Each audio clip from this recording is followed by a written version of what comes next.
السلام عليكم ورحمة الله وبركاته. الحمد لله رب العالمين. اللهم صل على محمد وعلى آل محمد كما صليت على إبراهيم وعلى آل إبراهيم إنك حميد مجيد. اللهم بارك على محمد وعلى آل محمد كما باركت على إبراهيم وعلى آل إبراهيم إنك حميد مجيد. அன்பார்ந்த இஸ்லாமிய சகோதரர்களே, ஹிஜ்ரி வருடம் 1444 ஜமாதுல் ஊலா மாதம் 29ஆம் திகதி புனித மஸ்ஜித் நபவியிலே இமாம் ஷேக் அஹ்மத் இப்னு அலி அப்துல் ரஹ்மான் அல் ஹுதைஃபி அவர்கள் நபிகளாரின் பேச்சு திறன் இவைகளை இமாம்கள் எவ்வாறு கடைபிடிக்க வேண்டும் என்ற தலைப்பிலே உரையாற்றினார்கள்.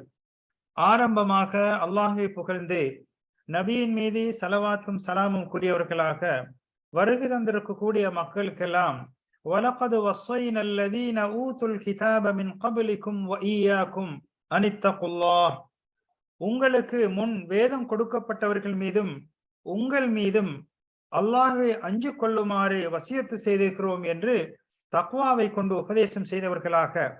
இந்த தக்வா என்பது உலகத்திலே சுவர்க்கமாகவும் மறுமையிலே பாதுகாப்பாகவும் இக்கட்டான துன்பகரமான விரும்பத்தகாத நிலைகளிலே ஒரு பாதுகாப்பாகவும் இருக்கும் என்று தக்வாவை கொண்டு உபதேசம் செய்தவர்களாக.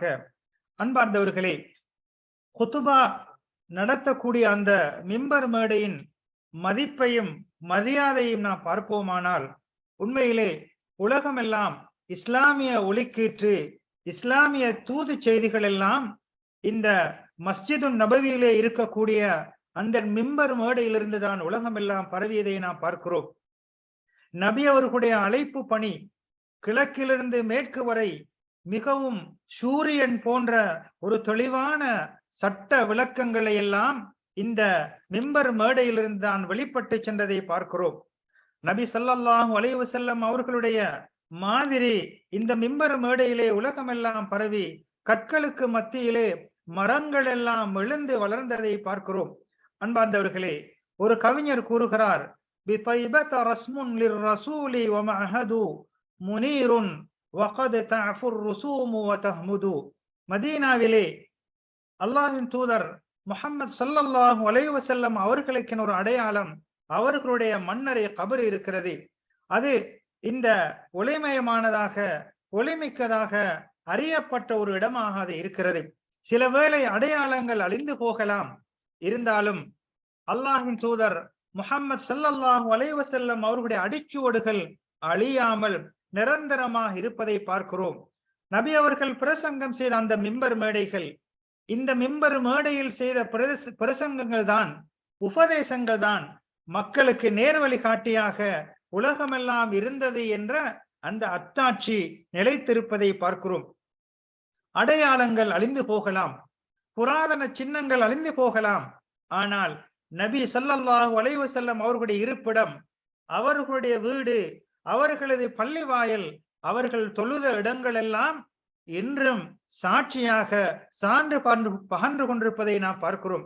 அன்பார்ந்தவர்களே, அதே போன்றுதான் உலகத்திலே நபி ஸல்லல்லாஹு அலைஹி வஸல்லம் அவர்கள் உலகத்தை விட்டு பிரிந்து அந்த வீட்டிலே அவர்கள் சங்கமித்தாலும் கூட நபி ஸல்லல்லாஹு அலைஹி வஸல்லம் அவர்களுடைய ஈமானின் இறை விசுவாசத்தின் அடையாளங்கள், அத்தாட்சிகள் இறுதியாக உறுதியாக இருப்பதை நாம் பார்த்து கொண்டிருக்கிறோம். அன்பார்ந்தவர்களே, இந்த மிம்பர் மேடைதான் நபி ஸல்லல்லாஹு அலைஹி வஸல்லம் அன்னவர்கள் உலகமெல்லாம் வாழக்கூடிய மக்களுக்கு உபதேசம் செய்வதற்காக பயன்படுத்திய மேடையாக இருக்கிறது. இது சுவர்க்கத்தின் பூஞ்சோலைகளில் ஒரு பூஞ்சோலையாக இருக்கிறது. நபி அவர்கள் கூறுகிறார்கள், மா பைன பைத்தி வ மிம்பரி ரௌதத்தும் மின் ரியாதில் ஜன்னah, எனது வீட்டுக்கும் மிம்பருக்கும் இடையிலே சுவர்க்கத்து பூஞ்சோலைகளில் ஒரு பூஞ்சோலை இருக்கின்றது என்பதாக நபி அவர்கள் கூறிவிட்டு கூறுகிறார்கள், வமிம்பரி அலா ஹவுதி, எனது மிம்பர், எனது ஹவுல் அந்த நீர் தடாகத்தின் மீது இருக்கின்றது என்று நபி அவர்கள் கூறுகிறார்கள். அன்பார்ந்தவர்களே, அதே போன்றுதான் நபி அவர்கள் இன்னும் ஒரு இடத்திலே கூறும்போது, எனது மிம்பருடைய அடித்தளங்கள் சுவர்க்கத்தின் அத்திவாரங்களிலே சுவர்க்கத்திலே இருக்கின்றது, உறுதியாக இருக்கின்றது என்று கூறுகிறார்கள். இந்த மிம்பர் மேடையிலிருந்துதான் நபி ஸல்லல்லாஹு அலைஹி வஸல்லம் அன்னவர்கள் பிரசங்கம் செய்தார்கள், உபதேசம் செய்தார்கள். இதன் காரணமாக அறிவிலே முத்தியவர்கள் எல்லாம், விற்பன்னர்கள் எல்லாம் மௌனித்து விட்டார்கள். இலக்கியவாதிகள் எல்லாம் அங்கே வாய் மூடி மௌனியாக விட்டார்கள். ஹுதுபாக்கள் செய்யக்கூடிய, பிரசங்கம் செய்யக்கூடியவர்கள் எல்லாம் அங்கே நபி அவர்களுக்கு முன்னால் மௌனியாகி விட்டார்கள். அல்லாஹ்வின் தூதர் ஸல்லல்லாஹு அலைஹி வஸல்லம் அவர்களுடைய தெளிவான உருக்கமான அந்த பிரவேசங்கள் எல்லாம் காது கொடுத்து கேட்கக்கூடிய அளவுக்கு தெளிவாக அமைந்திருந்து அல்லாஹுடைய அந்த அருளை சுரக்கக்கூடியதாகவும், நேர்மையை பரவச் செய்யக்கூடியதாகவும், உண்மையை வெளிப்படுத்தக்கூடியதாகவும், உள்ளங்களிலே இவைகளெல்லாம் ஊடுருவி தாக்கத்தை ஏற்படுத்தக்கூடியதாகவும் இருந்தது. அன்பார்ந்தவர்களே, அல்லாஹ்வின் தூதர் ஸல்லல்லாஹு அலைஹி வஸல்லம் அவர்களுடைய வாயிலிருந்து வரக்கூடிய வார்த்தைகள் ஒரு ஒளி, ஒரு பிரகாசத்தின் ஒளிக்கீற்றாக, ஒரு சிதறிய முத்தாக, பார்ப்பதற்கு பசுமையானதாக அமைந்திருந்ததை பார்க்கிறோம். அன்பார்ந்தவர்களே, உண்மையிலே அவர்களுடைய வார்த்தைகள், நெறிப்படுத்தப்பட்ட அந்த வாக்கியங்கள் எல்லாம் மிகவும் மென்மையானதாக இருந்தது. யாருக்கும் எந்த ஆபத்தையும் எந்த துன்பத்தையும் ஏற்படுத்தாத முறையிலே இனிமையாக மென்மையாக அமைந்திருந்தது. அந்த வார்த்தைகள் ஆடையாக அணிவிக்கப்படும் என்றால் அவைகளை அணிந்து கொள்ளலாம். அந்த அளவுக்கு பெருமதியானதாக அவர்களது வார்த்தைகள் அமைந்திருந்தது. அன்பார்ந்தவர்களே, அல்லாஹ்வின் தூதர் ஸல்லல்லாஹு அலைஹி வஸல்லம் அன்னவர்கள் தான் மிம்பர் மேடைகளின் மாவீரராக இருந்தார்கள். பேச்சாளர்களுக்கெல்லாம் ஒரு ஊதுகுழலாக, உதாரணமாக இருந்தார்கள். அவர்கள் மிம்பரிலே ஏறிய போது சிறப்புக்குரியவர்களாக மாறி அவர்களை ஒரு பிரசங்கியாக அது ஈர்த்ததா அல்லது அவர்களை ஒரு நறுமணமிக்கவராக மாற்றியதா என்பதை அவர்களது வரலாறுகளை பார்க்கின்ற போது நாம் புரிந்து கொள்ளலாம். அன்பார்ந்தவர்களே, அவர்கள் மிம்பர் மேடையிலே ஏறி விடுவார்கள் என்று சொன்னால் வகையின் மூலமாக வெளிப்படக்கூடிய, உள்ளங்களெல்லாம் உறுதியாக மென்மைப்படுத்தக்கூடிய, வளர்க்கக்கூடிய விடயங்கள் எல்லாம் அவர்களுடைய வார்த்தைகளிலிருந்தே வெளிப்படும். அது மாத்திரமல்ல, ஏக்கத்தால் ஆத்மாக்கள் எல்லாம் நிரம்பி வழியக்கூடிய முறையிலே வார்த்தைகள் அமைந்திருக்கும். கண்கள் எல்லாம் மேகங்களால் தூண்டப்படும். அதே போன்று இதயங்கள் கண்ணீர்களை வரவழைக்கும். அந்த அளவுக்கு உருக்கமான தெளிவான வார்த்தைகளாக அந்த மிம்பர் மேடையில் இருந்த பிரசங்கங்கள் அமைந்ததை பார்க்கிறோம். அன்பார்ந்தவர்களே, இந்த அதாவது இந்த இலக்கிய நடையை பற்றி கவிகளை கூறும்போது ஒரு கவிஞர் கூறுகிறார், சொல்லாட்சி என்பது இது தனித்துவமான அமைப்பு என்பதில் யாருக்கும் எந்த சந்தேகமும் இல்லை. இந்த இலக்கிய வார்த்தைகள் என்பது புதிய வசந்தத்தில், பிரகாசத்தில் சிரிக்கும் மலரை போன்று அற்புதமாக இருக்கிறது. கேட்கக்கூடியவர்களுக்கு ஒரு பிரகாசமாக, ஒளியாக இருக்கும். ஆதாரம் மூலமாக, கவியின் மூலமாக பிறரை மௌனிக்க செய்ய முடியும். அது மாத்திரமல்ல, சோகத்தை வார்த்தைகளால் பயன்படுத்தி சிக்கல்களை எல்லாம் அவ்வாறு அணைத்து விடக்கூடிய ஒரு சக்தியை கொண்டதாகத்தான் இந்த கவிப்புலன் இருக்கிறது. அன்பார்ந்தவர்களே, அருகில் உள்ள சில வார்த்தைகள் மூலமாக வெகு தூரத்தில் உள்ள சிந்திக்க வேண்டிய விடயங்களை எல்லாம் சுருக்கமாக, நுணுக்கமாக எத்தி வைக்கக்கூடிய வார்த்தைகளாக அமைகிறது. அன்பார்ந்தவர்களே, அல்லாஹ்வின் தூதர் முஹம்மது ஸல்லல்லாஹு அலைஹி வஸல்லம் அன்னவர்கள் பிரசங்கம் செய்வதற்கு, உபதேசம் செய்வதற்கு ஆரம்பித்து விடுவார்கள் என்றால் அவர்களுடைய கண்கள் எல்லாம் சிவந்து விடும். அவர்களுடைய சத்தம் எல்லாம் உயர்ந்து விடும். அவர்கள் கோபத்தில் உச்சகட்டத்தை அடைந்து விடுவார்கள். எந்த அளவுக்கென்றால் யுத்தத்தின் போது படையினருக்கு உபதேசம் செய்யக்கூடிய, ஆலோசனை செய்யக்கூடிய ஒருவரை போன்று அவர்கள் உருக்கமாக உபதேசம் செய்வார்கள். அல்லாஹ்வின் தூதர் ஸல்லல்லாஹு அலைஹி வஸல்லம் அவர்களுக்கு அல்லாஹ் கொடுத்த நேசத்தை கொண்ட, அந்த அன்பை கொண்ட வார்த்தைகள் மூலமாகத்தான் பேசுவார்கள். அதன் மூலமாக மக்கள் அவைகளை அவ்வாறு ஏற்றுக்கொள்வார்கள். அவர்களுடைய வார்த்தைகளுக்கு மத்தியிலே மகிமையும், இனிமையும், கம்பீரமும் சேர்ந்ததாக இருக்கும். அது மாத்திரமல்ல, வார்த்தைகள் சொற்பமானதாக, சிறியதாக இருக்கும். விளக்கங்களோ மிகவும் அழகாக, தெளிவானதாக அமைந்திருக்கும். அவைகளை திரும்ப திரும்ப கூற வேண்டும் என்ற தேவையற்ற விடயங்களாக இருக்கும். அது மாத்திரமல்ல, கேட்கக்கூடிய மனிதர்களுக்கு மீண்டும் அதனை விளங்குவதற்காக கேட்க வேண்டும் என்ற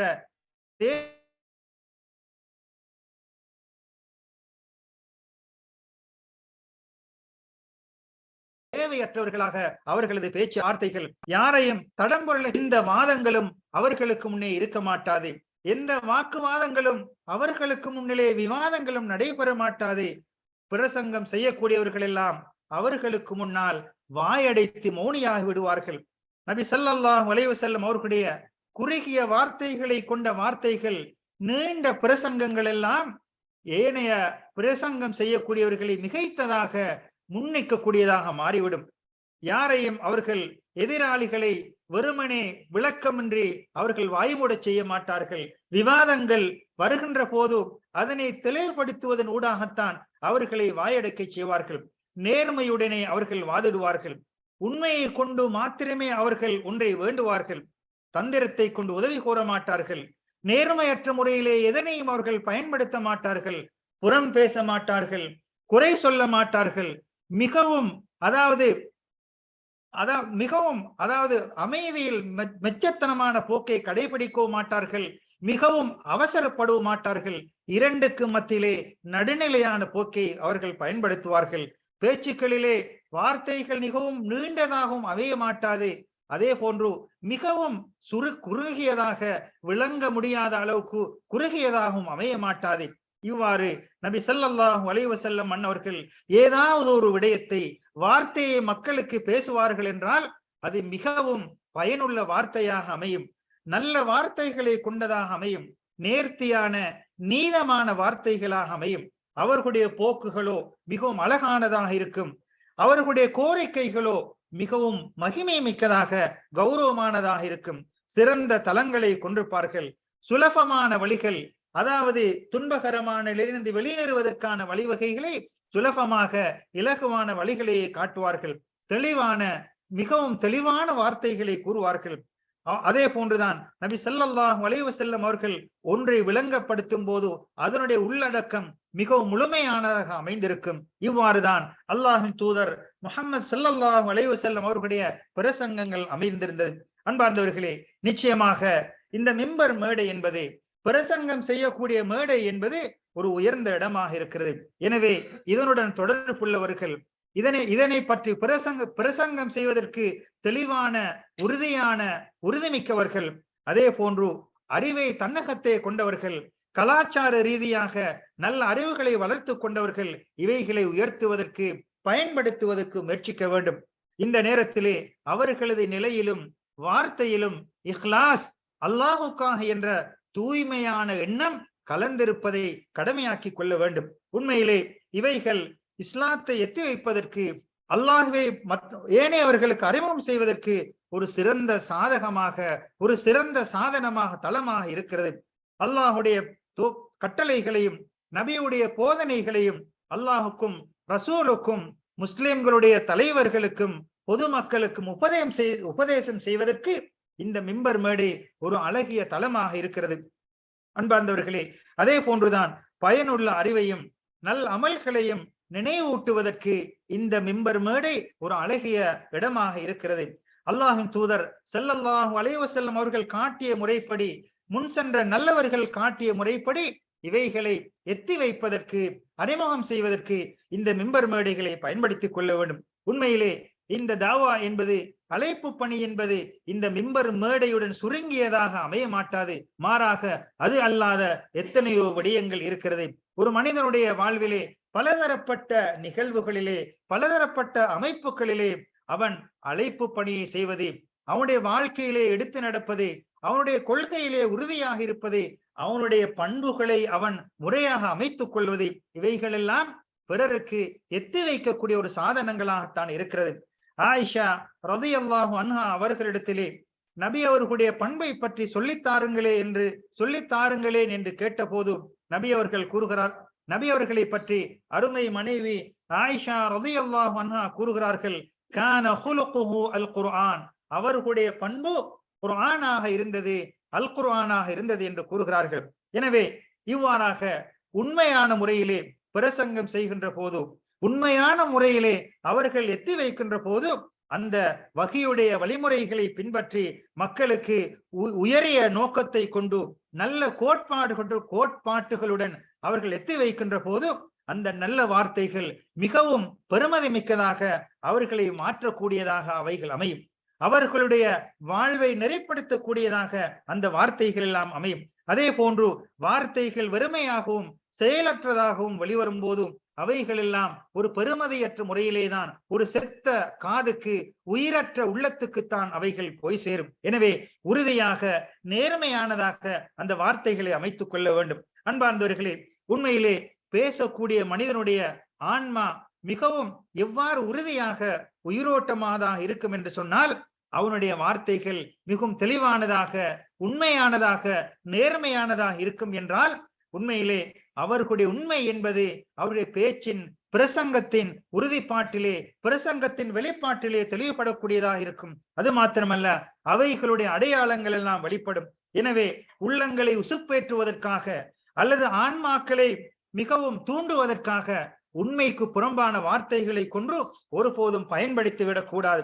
அன்பார்ந்தவர்களே, உண்மையிலே வஹீயின் மூலம், அதாவது அல்லாஹ்வுடைய தூத செய்திகள் மூலம், அல் குர்ஆனின் மூலம் பயிற்றப்பட்ட விளக்கங்களை கொண்ட அந்த போதகர்கள் எல்லாம் உண்மையிலே வெற்றி நிலங்களுக்கு எவ்வாறு தண்ணீர் உதவியாக இருக்குமோ, எவ்வாறு பூக்களுக்கு பனித்துளி உதவியாக இருக்குமோ, அதே போன்றுதான் வஹீயின் வளர்ப்பிலே அந்த அல் குர்ஆன், அல் ஹதீஸுடைய பாசறையிலே ஊற்றப்பட்ட போதனைகளை அவர்களுக்கு ஒரு பெருமதியானதாக, ஒரு நீராக, பணியாக இருக்கும். அன்பார்ந்தவர்களே, இதன் காரணமாகத்தான் அல்லாஹ்வின் தூதர் ஸல்லல்லாஹு அலைஹி வஸல்லம் அவர்களுக்கு கொடுக்கப்பட்ட அற்புதங்களை, முஅஜிசாக்களை பார்ப்போமானால், அல் குர்ஆனிலே அல்லாஹ் கூறுகிறான், அர் ரஹ்மான், அளவற்ற அருளாளன், அல்லமல் குர்ஆன், குர்ஆனை அவன் கற்றுக் கொடுத்தான், ஹலகல் இன்சான், அவனே மனிதனை படைத்தான், அல்லமஹுல் பயான், அவனுக்கு அவன் பேசும் மொழியின் விளக்கத்தை கற்றுக் கொடுத்தான். அல்லாஹ் தான் அவர்களுக்கு கற்றுக் கொடுத்தான். இதன் காரணமாக அல்லாஹ்வின் தூதர் ஸல்லல்லாஹு அலைஹி வஸல்லம் அவர்களுக்கு அல் குர்ஆன் ஒரு அற்புதமாக இருந்தது. மக்களுக்கு மத்தியிலே இந்த அல் குர்ஆனை முன்வைத்து பிரசங்கம் செய்தார்கள். அனைவர்களும் சரணாகதி அடைந்தார்கள், அடிபணிந்தார்கள் என்ற வரலாறை பார்க்கிறோம். அல்லாஹ்வின் தூதர் ஸல்லல்லாஹு அலைஹி வஸல்லம் அவர்கள் கூறுகிறார்கள், எல்லா நபிமார்களுக்கும் அல்லாஹ் சுப்ஹானஹு வ தஆலா அவர்களுடைய சமுதாயத்தினர்கள் ஏற்றுக்கொள்ள வேண்டும் என்பதற்காக சில அத்தாட்சிகளை அல்லாஹ் சுப்ஹானஹு வ தஆலா ஒவ்வொரு நபிமார்களுக்கும் வழங்கி இருக்கிறான்.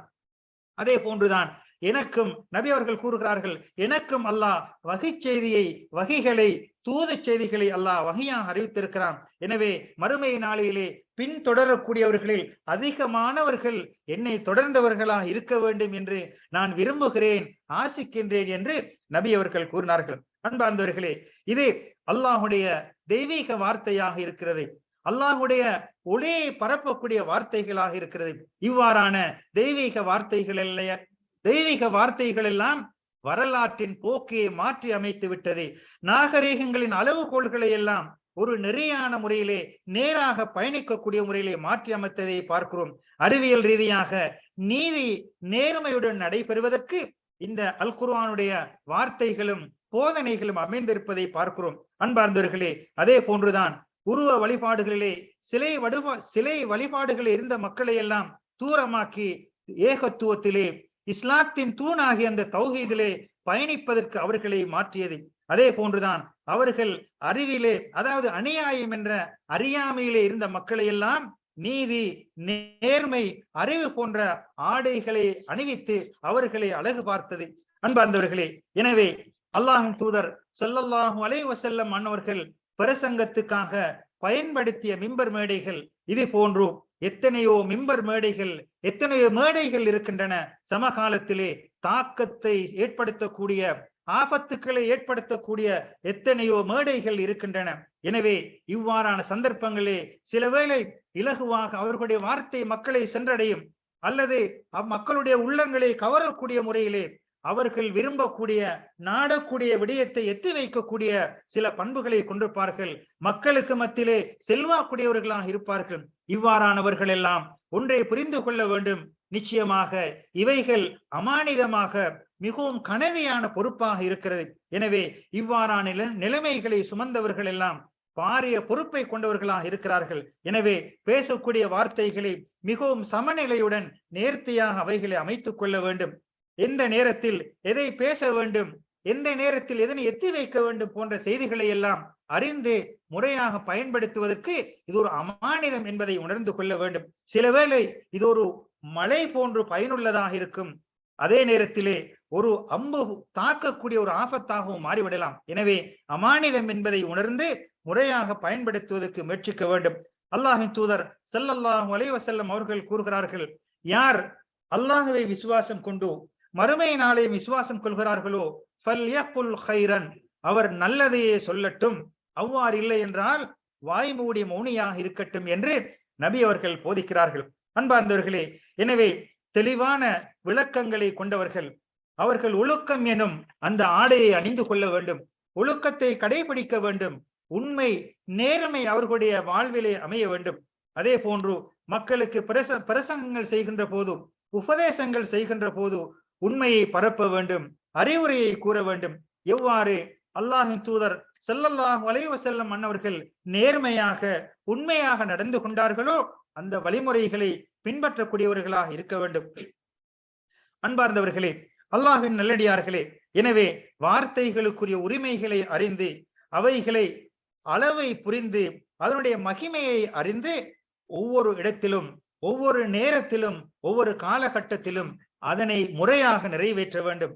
அழகான வார்த்தைகளை பரப்ப வேண்டும், இனிமையான வார்த்தைகளை பரப்ப வேண்டும். இதனைத்தான் நபி அவர்கள் கூறுகிறார்கள், அல் கலிமத்து தையிபத்து சதகா, நல்ல வார்த்தைகள் தர்மமாகும் என்று, சதகாவாகும் என்று நபி அவர்கள் கூறுகிறார்கள். வார்த்தைகளை அழகானதாக மிகவும் மிருதுவானதாக ஆக்கிக் கொள்ள வேண்டும். அன்பார்ந்தவர்களே, அதே போன்று பேசக்கூடிய இடங்களை புரிந்து அதனுடைய நிலைமைகளை அறிந்து பேசப்படக்கூடிய முன்னால் இருக்கக்கூடிய மக்களுடைய நிலைமைகளை புரிந்து பேச வேண்டும்.